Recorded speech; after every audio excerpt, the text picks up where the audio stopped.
Okay, so at the beginning of June, I actually went to a training for the Kansas State Animal Rescue Team, or KSART. Um, that is a group that basically they put together emergency animal shelters, kind of like the human shelters during a natural disaster. So if there's a flood, tornado, whatever, and there's all these people without homes or can't go back to their homes, at least not yet, they have to go someplace. Well, many years ago, we found out that there was a problem because people want to save their animals, which is a good thing. But putting animals and people all in a very tight situation for an undetermined amount of time is not necessarily the safest route to go. So that's what KSART, Kansas State Animal Rescue Team, puts together. Yes, hi Rakshasa, in this video will involve you in just a little bit. So what they do is they put together these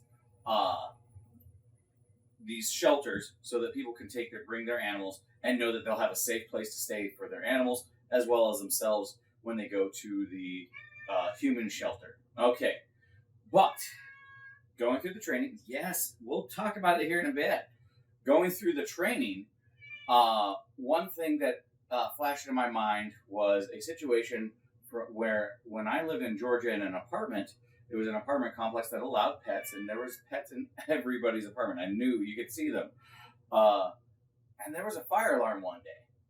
And I remember rushing, getting my cats at the time, because that was all I had then, to get them into kennels, to get them out of the apartment. There was an actual fire. It didn't turn into a big deal. It was contained very quickly. But nobody knows that. You hear the alarm, anything could be happening. Of all the apartments, I was the only one with my pets in carriers outside of the apartment. It took me a little bit longer to get them, and ever since then, I've actually gone through a process to prepare my pets. So you need to prepare your pets and your household for your animals as well as your people. So it's always good to run drills, run through the things you need. Will you need food? Does your cat or dog or whatever pet you need have special diets? Will you need to make sure that there's an emergency package to bring with you? But the situation that a lot of people have is, how do I get this animal to go? A lot of dogs are quite happy and willing to go into carts, but not all are. Cats, a lot of cats will go running when you start going for them. So I suggest training. And what I'm going to show you is what my cats here are trained to do. I have two. I'm not sure if the other one's within earshot, but we're going to see how that goes. So what happens is, I've actually adapted my cats, or trained my cats, to understand that food happens in their kennels. So we put them in one location. I'm going to go grab them.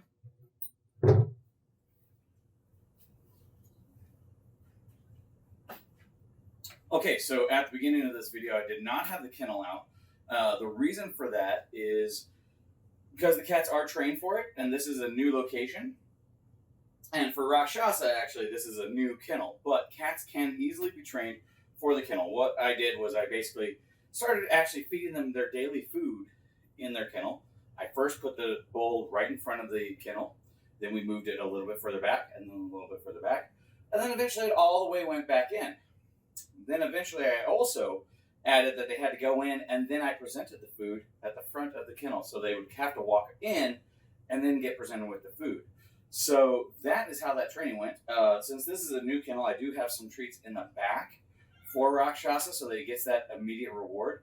Because new kennels, new locations, you got to expect a little bit of regression. Even though I'm planning for this video. Hey, come on, little guy. All right, Rox, kennel. Almost. Good boy. All the way in. Fine. Get your tail in, bud. There you go. Thank you. And that's as easy as it is. Now, my cats are not clicker trained, but this goes a lot faster if you do actually clicker train or bridge train your pets to do these types of behaviors. But even the most simple, takes almost no skill with training, just consistent feeding in one location at one spot. Then when you ask for it, they'll instinctively go there. And this can make your life a lot easier in the case of an emergency situation when you have to get your pets ready to go, or even just get them ready for the vet. It's much calmer than having to chase them down and shove them someplace they don't want to go. He willingly goes in, and then we let him out. Your kennels. Good job, buddy. Let's turn on some lights. To your kennels. Yes. Okay. Oh, let me get the door for you there, Sorshi. There you go.